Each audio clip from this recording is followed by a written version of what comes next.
la, eh, la sabiduría. Y es un buen reto, ¿no? Que deberíamos que estar pensando para pensar en el futuro y no solamente responder al mercado de la inteligencia artificial y que nos tiendan de vender esta tecnología.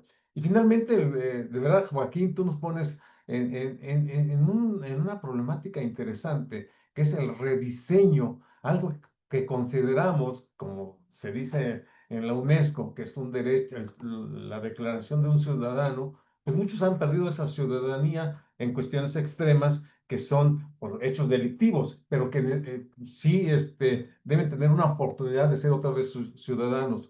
Pero en ese extremo yo creo que hay mucha gente que aunque no sean por cuestiones delictivas, sino por procesos, o más bien por situaciones de pobreza y marginación, no han tenido ese derecho. Y que en estos casos, en este planteamiento que nos hace Joaquín, nos hace una reflexión de cómo podemos hacer un rediseño para dar ese principio de libertad que no solamente está en los que que han tenido problemas con la justicia, pero que sí tienen derecho, ¿no? Pero hay otros que no necesariamente pasan por su proceso y nos hacen repensar. Y creo que todos estos elementos que hemos mencionado van en el sentido de rehumanizar la educación y que se haga frente a una imposición, pues, sobre la mercantilización, sobre la individualización, que está llevando a crisis que van mucho más allá de lo que podamos pensar, como es, por ejemplo, la guerra, el genocidio. Y esto debe ser como una respuesta ante esta problemática que nos está presentando. Y que bueno, pues bueno, dejamos abiertos entre nosotros mismos las dudas, las reflexiones, dudas o aportaciones de lo que hemos dicho en esta mesa y también igualmente a los que nos están escuchando para poder enriquecer y seguir ampliando esto. No hay todavía una solución, pero igual pensamos que también hay que pensarlo ecosistémicamente, es decir, entre todos, logrando estos equilibrios y colaborando entre nosotros, pero también incluso en ciertos momentos enfrentando cosas, retos, tanto ideológicos, que también tenemos que hacer, dar una respuesta, ¿no? Cómo defender. En la parte ecosistémica tiene que ver lo sistémico, pero lo ecos, que es la casa, el oikos, que es un espacio de cuidado, un espacio puede ser simbólico, puede ser subjetivo o real. El oikos de sistemas, de ecosistemas, es la casa, es la universidad, soy yo mismo. Todos esos espacios que nosotros vamos creando para cuidarnos y para también defendernos.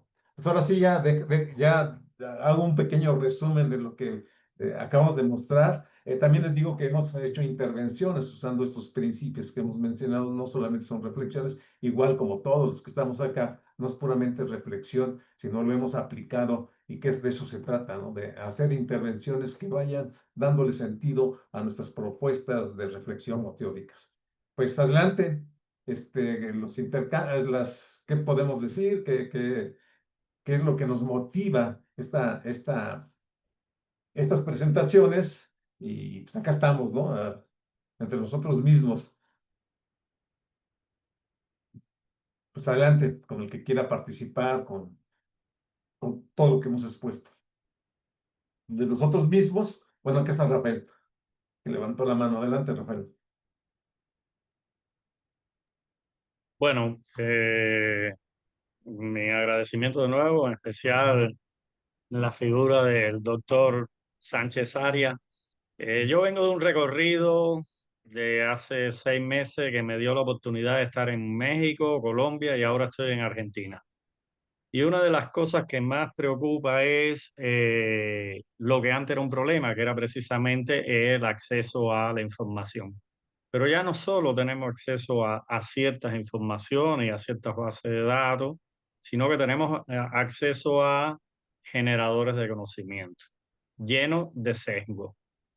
Eh, Todavía en nuestros planes de estudio de la enseñanza general básica, al menos en los países que he visitado, en la carrera de formación del profesor, no se está dando esto como algo indisoluble definitivamente en nuestra existencia.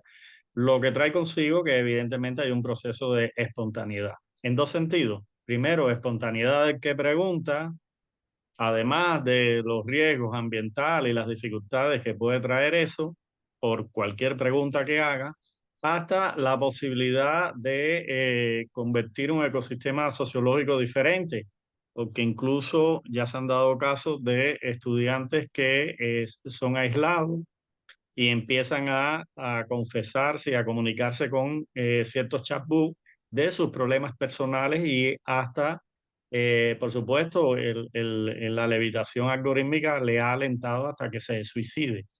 Pero el otro riesgo tecnológico es que también son sistemas que aprenden. Aquí hay una inteligencia artificial supervisada o no, y son sistemas que aprenden. Por tanto, el contextualizar y asegurar que una información determinada tiene un sesgo de cualquier tipo, más que sesgo, una levitación algorítmica, y apoyar o darle un like a eso es un sistema que lo va a reproducir más. Entonces, ¿hasta qué punto estos sistemas, sin duda, como digo yo, es una palanca y son muy interesantes, pero hasta qué punto con esta espontaneidad en masas no críticas que preguntan cualquier cosa, estos sistemas se van a empezar a tergiversar y hasta qué punto, si no los empezamos a incluir en nuestra enseñanza general básica, al menos desde edades de 12 años en adelante, en una buena utilización de un prompt que no es una pregunta, y además tener bien claro que es una alternativa de respuesta, que hay que identificar su validez y confiabilidad y además contextualizarla a la pregunta que se tiene hecho. ¿Hasta qué punto vamos a hacer? Si uno manda a hacer una imagen, es muy difícil que te salga una imagen de una comunidad primitiva o te salga una imagen de una persona negra o de una mujer. Por tanto, está lleno de sesgo y esto va a empezar a configurar nuestra representación de la realidad. Y esto puede ser fatal. Eso en un primer momento. Y el otro elemento es que la sobrevaloración también de la inteligencia artificial, y obsérvese que yo soy defensor de la inteligencia artificial, la sobrevaloración en los procesos editoriales que hay ahora. Está sucediendo que el editor jefe, en un primer momento, para ver si se adecua al tema de la revista y al tema y a las normas de la revista, antes de pasarlo a los referees, a los árbitros, está pasando los escritos por inteligencia artificial. Y se están rechazando artículos que verdaderamente no son así.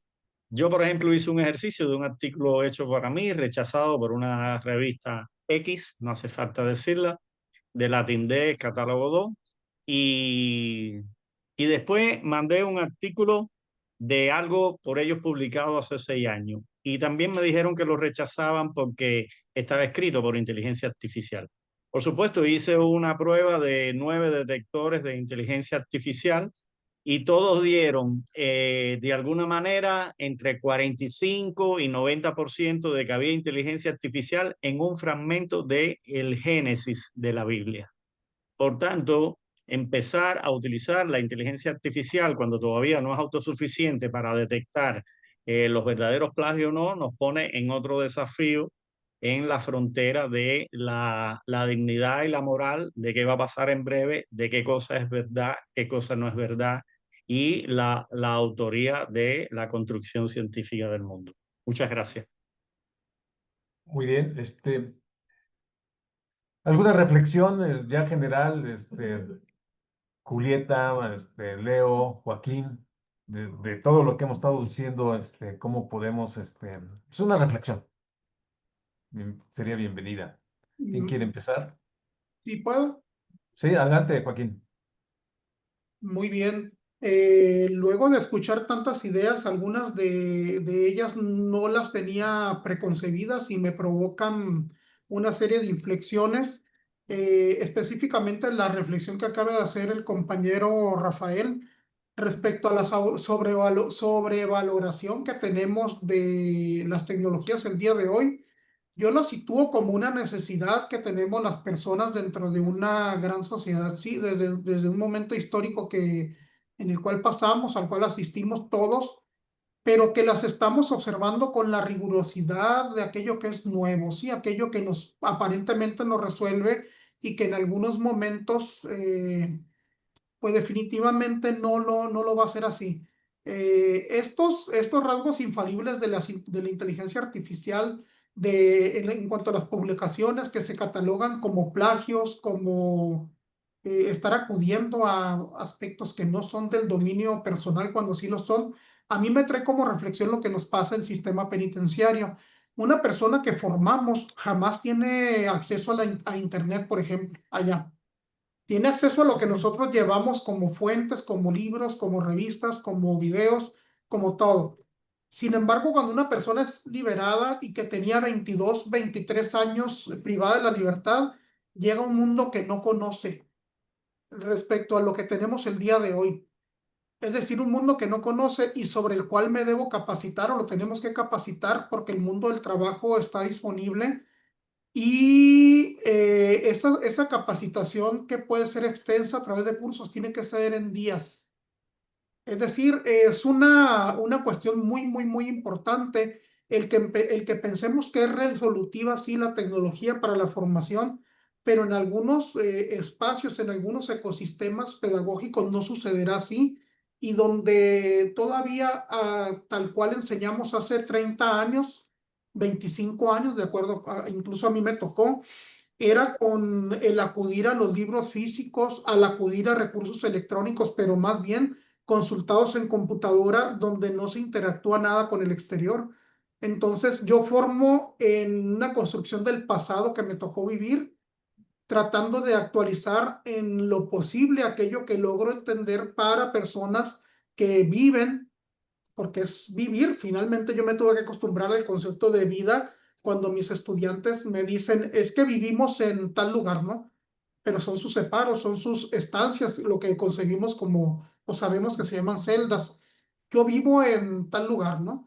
Sin embargo, es una vida que provoca también cambios, provoca cierta formación, pero que definitivamente no es un contraste muy grande entre lo que tenemos tras el perímetro de un centro penitenciario y la vida real convencional o aquello que yo tengo como idea imaginada que implica la vida de hoy. Pero me sitúa mucho el compañero Rafael en decirme, pues sí, habrá una inteligencia artificial que auxilia bastante al trabajo académico y el trabajo de todo tipo, pero para otros sujetos posiblemente eso no sea lo que acontece el día de hoy. Entonces, la vida, como lo menciono en mi síntesis, en la no libertad, en el rasgo de la no convencionalidad también de las organizaciones que se les denomina cerradas o excepcionales, suceden otras cosas. Y este contraste bien me viene para hacer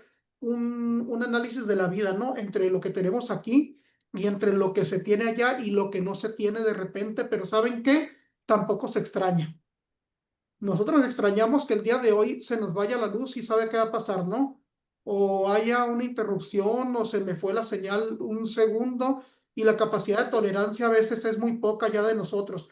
Pues es que tenemos 10 segundos y no empezamos, ¿qué pasa? O sea, ya hasta los segundos nos lastiman, pero allá son años. Es decir, en 23, 26, 15, 8, 9 años que tengo todavía aquí y los que venideros por la libertad, pues pasa otro mundo, ¿no? Otro contexto. Es lo que yo puedo sintetizar. Gracias. Muy interesante. Es que el tema de la libertad, me parece, o la pérdida de la libertad, creo que es un tema interesante de reflexión, porque también la pregunta, ¿cuántos somos realmente libres, no? ¿Y qué necesitaríamos para tener esa conciencia o ese derecho de ser libres? Creo que este problema extremo a mí me replantea una como pensar cómo crear estos nuevos diseños educativos en los cuales estamos inmersos y creo que la inteligencia artificial pues, nos puede apoyar en esta reinserción y ya bajo otros parámetros de los que cuando hablamos en los sistemas, digamos, tradicionales, si les podemos decir así, de la educación superior. Jolitita tiene levantada la mano, adelante. Sí, es que hay muchos temas, o sea, voy a decirlo. voy a retomar lo último que dijo el maestro Joaquín. O sea, y ya lo había apuntado. O sea, necesitamos transformar cómo estamos formando, porque la pregunta que sería, bueno, ¿por qué están ahí, no? O sea, ¿en qué fallamos como sociedad para que tengamos estos altos índices de violencia y estos jóvenes o adultos que están en estos centros, por qué llegaron ahí? O sea, no es sencilla la respuesta y tampoco la solución, pero sí tendríamos que considerar porque va en aumento. O sea, también hay que decirlo, está pasando, hay una crisis social en la cual estamos generando este tipo de elementos y los que están ahí, por qué están y cuál fue su proceso hacia dónde van. ¿Qué tanto tiene que ver con lo que educamos, la forma en que educamos? Y eso también está relacionado también con lo que la inteligencia artificial genera, porque también hay que decirlo, bueno, hay sesgos o hay formas, hay información que se está generando en estos sistemas cuando los pedimos, que también tienen creencias y posturas sobre lo que es, pongamos, el hecho de que tengan estos sesgos de raza o de género o de ideas, tiene que ver también con quién, porque atrás de la inteligencia artificial hay personas humanas. O sea, hay humanos que tienen una postura con relación a lo que debe ser la tecnología y cómo va a ser utilizada como complemento del humano, ¿no? O la crisis, las preguntas éticas que se dicen que hasta dónde va a llegar la inteligencia artificial, qué efecto va a tener en la humanidad. Entonces, son puntos que tendríamos que estar analizando y que se contradicen, porque podemos tenemos la inteligencia artificial como un punto de evolución humana en el sentido del uso de información, grandes masas de información que el humano mismo no pudiera procesar, contra aquellos que no tienen acceso a esto o que no van a desarrollar esas habilidades para analizar de manera crítica el impacto que tiene la inteligencia artificial. Entonces son elementos que debemos estar considerando en cuando analizamos lo que estamos haciendo y hacia dónde quisiéramos llegar, ¿no? Bueno, hasta ahí yo le llegaría. Pues muy bien. Yo ya pensando un poco más en esto de la pérdida de la libertad y de que sus espacios son cerrados, son sus celdas, creo que también hay algo que sería interesante que son las poblaciones migrantes, ¿no? Que van cambiando de espacios en condiciones pues muy difíciles. ¿Qué tipo de educación, ¿no? ¿Qué escenarios podríamos pensar para ellos? Porque nosotros estamos como acostumbrados, me lo voy dando cuenta en espacios bien definidos, ¿no? El espacio educativo, la universidad, el aula, donde queremos tener una variedad de elementos para situarlos y para que sea una educación pertinente, etcétera. Pero cuando simplemente esto que nos plantea Joaquín, la pérdida de la libertad y cómo reinsertar, también pienso en las poblaciones migrantes que van cambiando, donde la territorialidad depende, ¿no? Y esos tránsitos que van sufriendo esa parte dinámica que también van sufriendo y que les van dando elementos y que son retos para nosotros que estamos pensando en diseños o rediseños educativos que sean más acorde a las diferentes necesidades que podemos ir encontrando en este mundo, ¿no? No sé, Leo, me gustaría escucharte, Leo. Sí, hace rato había levantado la mano. Ah, no la vi. Sí, bueno, la bajé porque ya estaban hablando. Hay una situación que se me hace muy importante y no sé cómo se podría abordar, pero es innecesario que se aborde en las instituciones educativas, porque pienso que esta cuestión que se llaman los escenarios, ¿no? Los escenarios a futuro, ¿no? Y los escenarios actuales vistos desde cierta perspectiva, entonces es prospectiva y perspectiva, pues tendríamos que trabajarlos. Y lamentablemente ya la inteligencia artificial ya los está trabajando, porque justamente la inteligencia artificial hace artificios, ¿no? Es artificial e inventa cosas, ¿no? Y bueno, crea a partir de cierto tipo de datos. Y nosotros, ¿no? No tomamos como muy en cuenta esa situación de crear esos escenarios para analizarlos. Yo me acuerdo mucho de que, por ejemplo, antes de que surgieran las plataformas tipo Didi, Uber, y incluso todas estas de Amazon y todo, ¿sí? Ya había gente que decía que eso iba a ser un problema, pero no se le toma en cuenta a esta gente, ¿no? Hasta que ya los problemas llegan, hasta entonces ya se empieza a tratar las regulaciones, ¿no? Porque Amazon existe desde antes de que Internet fuera muy fuerte. Empezaron vendiendo libros, pero ya había una desterritorialización de lo que era el proceso de las ventas, ¿no? Y después sale este libro que se llama La larga cola, ¿no? O las largas colas, que quiere decir que el mercado se configuraba principalmente sobre la base de las distribuciones con una distribución normal en aquellos productos que más se vendían, ¿no? Y este libro de Long Tail decía, pero también las colas tienen gente que necesita esos productos, ¿no?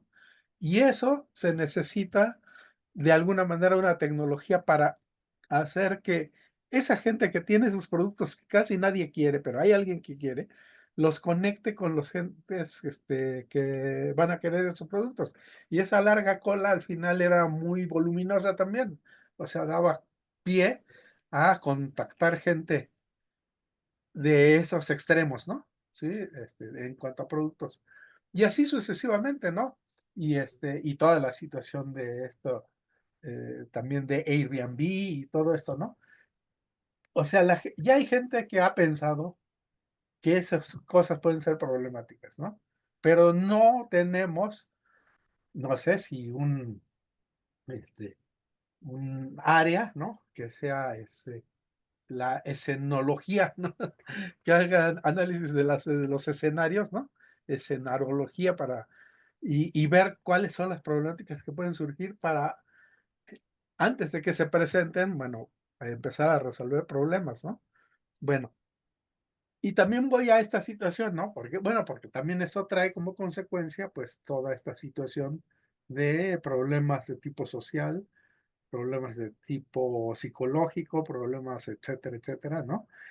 Que entonces nosotros, bueno, generalmente se nos enseña a tratar a los delincuentes, a los enfermos, etcétera, como si fueran gente fuera de este mundo, ¿no? Cuando es la propia sociedad la que los engendra de alguna manera. Yo me acuerdo mucho de una vez un maestro de criminología crítica que empezaba su clase diciendo a sus alumnos: levante la mano quien no haya cometido delito. No había quien la levantara. O sea, algo así que el que esté libre de pecado, que tire la primera piedra, ¿no? O sea, todo mundo, nadie se atrevía a decir, no, yo nunca he cometido ningún delito, ¿no? Entonces, porque bueno, era un cuate de criminología crítica, ¿no? Pero efectivamente, porque entonces necesitamos crear, ¿no? Y les digo, lamentablemente, toda esta situación de la inteligencia artificial está creando escenarios que no existen, pero de una manera rapidísima, ¿no? Y nosotros no estamos interviniendo mucho, bueno, por lo menos es lo que veo, para acotar este tipo de posibles problemas que incluso a lo mejor yo no me los imagino, pero otros sí se las pueden imaginar. Es decir, dentro de esas largas colas, ¿no? Habrá gente que se imagine problemas que van a surgir y que la mayoría no lo vemos, pero pues sí sería bueno poner en contacto a aquellos que dicen, ¿sabes qué? Yo creo que viene un problemita de tal tipo por este tipo de cosas, ¿no? Ah, no, eso no ha pasado, ¿no? Y al final pasa, pero pues gente que a lo mejor ya se imagina problemas, que se ponga en contacto con aquellas personas que de alguna manera analicen ese tipo de problemas, ¿no? Y porque, por ejemplo, se habla mucho de la situación de los plagios, ¿no? Del plagio. Bueno, sí, eso es una actitud de una persona que se toma cosas de otra y se las atribuye, ¿no? Pero hay otro tipo de falsas atribuciones, ¿no? Que no son plagios, sino de gente que atribuye para que se difunda una noticia falsa, etcétera, cosas a otras, ¿no? No es exactamente plagio, más bien es un plagio inducido, ¿no? O sea, y pasa tan fácil como con los escritores, ¿no? Es decir, que tal frase es de Borges, que tal frase es de, no sé, de Octavio Paz, que tal, ¿no? Yo, por ejemplo, detecté una frase que se le atribuye al Gabo, a Gabriel García Márquez, en una novela que se llama El amor en los tiempos de cólera, y está en N lugares de internet esa frase y nunca está en la novela.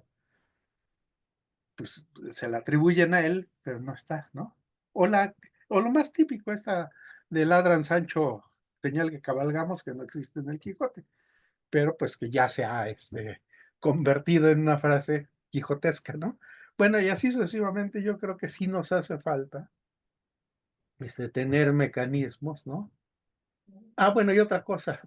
Ayer me decía un compañero de aquí de la COED que se calcula que en no sé cuántos años, perdón, porque a lo mejor no le puso mucha atención al compañero, los datos artificiales van a superar a los datos que los humanos obtienen, ¿no?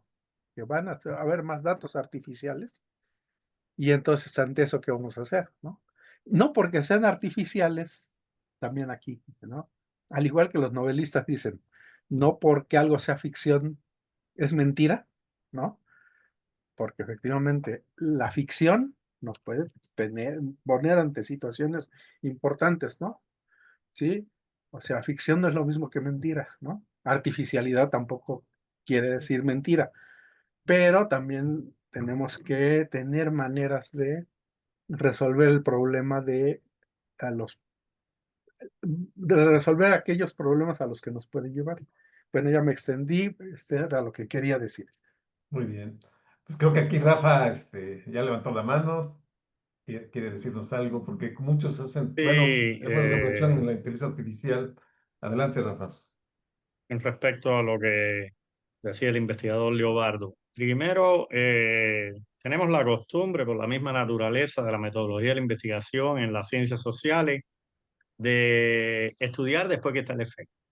Está el efecto y a partir de ahí, desde la comprensión de sus causas, vemos para atrás. Y eso no nos permite predecir ni simular situaciones. El escenario mejor fue la COVID. La COVID y el parón físico nos demostró hasta qué punto estaban las sociedades bien configuradas y las relaciones sociales armónicas, incluso hasta las institucionales, para demostrarnos que no era así, que no habíamos simulado una situación en efecto así. Entonces, lo peor es eso, precisamente lo que acaba de decir este investigador, que al no tener esa capacidad de poder predecir y simular ciertas alternativas y la cosmovisión psicosocial que tengamos de eso, entonces lo que vamos haciendo es sintiendo el efecto para después buscar causas. Y cuando buscamos esas causas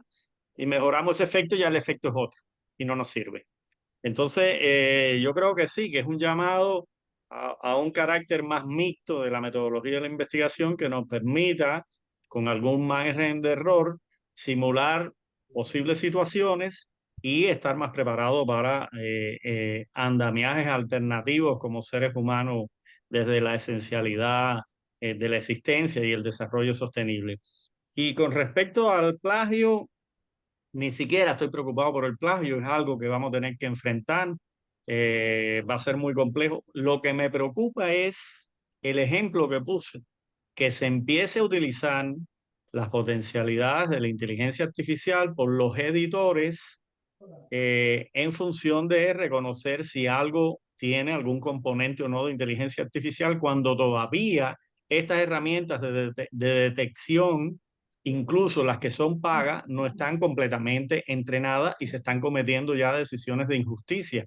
Ya les dije, después de rechazarme un artículo escrito por mí de un proyecto internacional, volví a mandarle un artículo de hace 6 años publicado por la misma revista y me dijeron que era inteligencia artificial. Lo único que hice fue cambiar los autores. Automáticamente me lo rechazaron y después yo hice un ejercicio de probar 2 párrafos del texto de Génesis de la Biblia en 7 detectores y muchos dijeron que era inteligencia artificial entre un 40 y un 85%. Entonces, empezar a utilizar de manera categórica estas herramientas para acorralar la producción científica es muy complicado porque convengamos que no es ni tan inteligente ni es tan artificial estos elementos que salen de una cadena de algoritmos entrenadas por hombres casi todos anglófonos, porque además casi no se utiliza el DeepSeek, que es el único que pudiera dar una respuesta y una cosmovisión diferente. Entonces, eso es lo que me preocupa, la utilización sobredimensionada y que, vuelvo a recalcar, yo soy un usuario y un defensor de la inteligencia artificial. Además, no tiene sentido ponerse en contra de ella ni aislarse, pero desde un uso responsable, ético, del conocimiento de lo que uno está preguntando. Y por otra parte, la espontaneidad con que le estamos dejando a la población en general que empiece a utilizarla como estímulo-respuesta y que además ya está configurado que entre la inteligencia artificial y las redes sociales digitales se está formando casi el 50% de la personalidad del ser humano. Por tanto, los hijos serán masivos de la época que de la tradición familiar. Y esto puede llevarnos a una complicación muy grave, simplemente. Bueno, yo quisiera rápidamente, cuando se habló de simular o de predecir, sin embargo, también hay toda una ciencia, que es la prospectiva, que trata de ver hacia el futuro. O sea, a partir de las tendencias se analiza el estado actual, el estado pasado y las tendencias, y se puede más o menos, bueno, esa es la intención. Por ejemplo, yo cuando estuve en un director de un centro de investigación, se dijo, ¿qué educación eran creo que los años 20 para el 30, ¿no?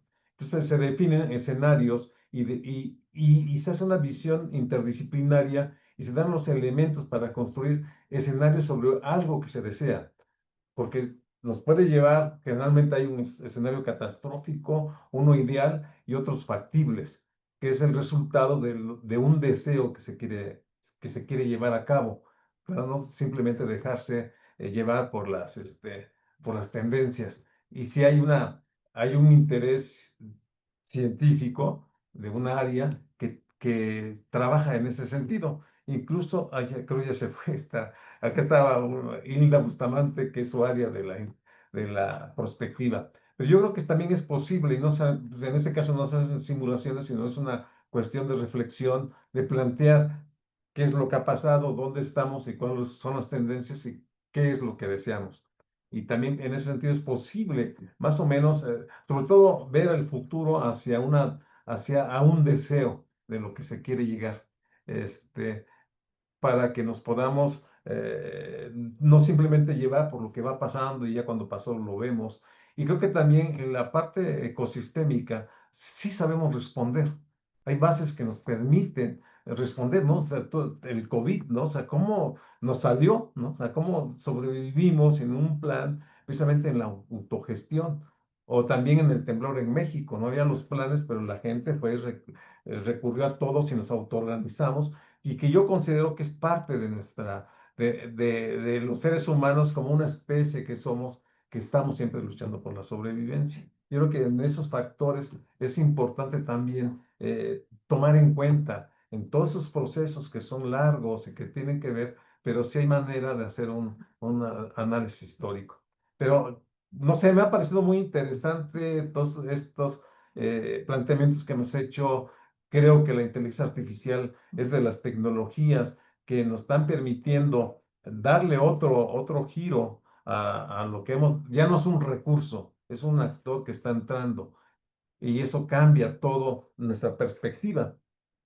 Antes era un recurso, todo, la red, todo lo que tenga, pero acá no. Y creo que desde esta perspectiva sí hay que reflexionar cómo vamos a insertar en nuestros sistemas y procesos este acompañamiento que puede ser para muchos aspectos, ¿no? Como para lo que nos está planteando Joaquín, que cómo nos podría apoyar en estos nuevos escenarios que nos permitan integrarlos. Pero en fin, bueno, creo que esto es un tema muy interesante y lo que yo, porque conozco a todos, no solamente ha sido reflexión, sino lo hemos aplicado y lo estamos aplicando, y lo estamos evaluando y lo estamos promoviendo, sobre todo como creo que todo lo que nos une es una educación con sentido humano, ¿no? Que nos permita integrar a la mayoría de la gente con un fin de, pues, de vivir bien y sin violencia, cuando tenemos enfrente un sistema que también está basado en la violencia y la guerra, y creo que en ese sentido nuestro papel es muy importante. De verdad, me da mucho gusto haber compartido con todos ustedes. No sé si hay una pregunta de los que están aquí presentes, todavía tendríamos 5 minutos para hacerlos, o si no, ya podríamos empezar a cerrar este evento, sin antes, pues decirles que hoy a las 4 de hora de México, Rafael nos va a presentar Sinfonías Digitales y Huellas Humanas, la inteligencia artificial generativa como catalizador de formaciones innovativas. Él va a tener 1 hora, así que te vas a poder extender todo lo que gustes, Rafael. Y la siguiente hora, pues es lo que estamos haciendo ahorita, un conversatorio donde podremos, pues, aportar o diferir o enriquecer las ideas que nos va y conceptos que nos está manejando Rafael. Entonces, pues los invito. Se mantiene, Tenemos 1 Víctor, hora de perdón, descanso. se mantiene en esta sala. Sala 1 Sí, sería la acá la cuestión conferencia. es que sala 1 es la conferencia y la sala 6 es el conversatorio. Perfecto. Hay que tener cuidado de eso para no perdernos, por ejemplo, el conversatorio, ¿no? Que creo que es muy importante. Creo que precisamente estos conversatorios nos permiten al menos empezar, pues, a aclarar dudas o aportar, etcétera. Creo que para mí es de las cosas como más ricas que tenemos en este esquema, ¿no? Y que se ha dado 1 hora para poderlo participar. Entonces están invitados. Y también lo de Joaquín, él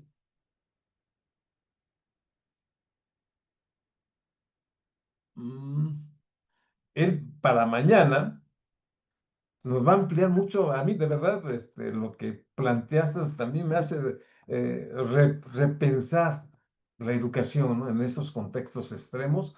Precisamente él tiene mañana en la sala 2 a la hora de aquí de México, porque en Baja California no es la misma hora, es 1 hora antes y en Cuba son 2 horas después, pero para la hora de México es su conferencia magistral en la sala 2 y después tienes 1 hora, Joaquín, donde podrás ampliarnos tus experiencias y tu visión y y en la misma sala, pues 1 hora para hacer lo que hemos estado haciendo, este ejercicio de conversatorio y de intercambio.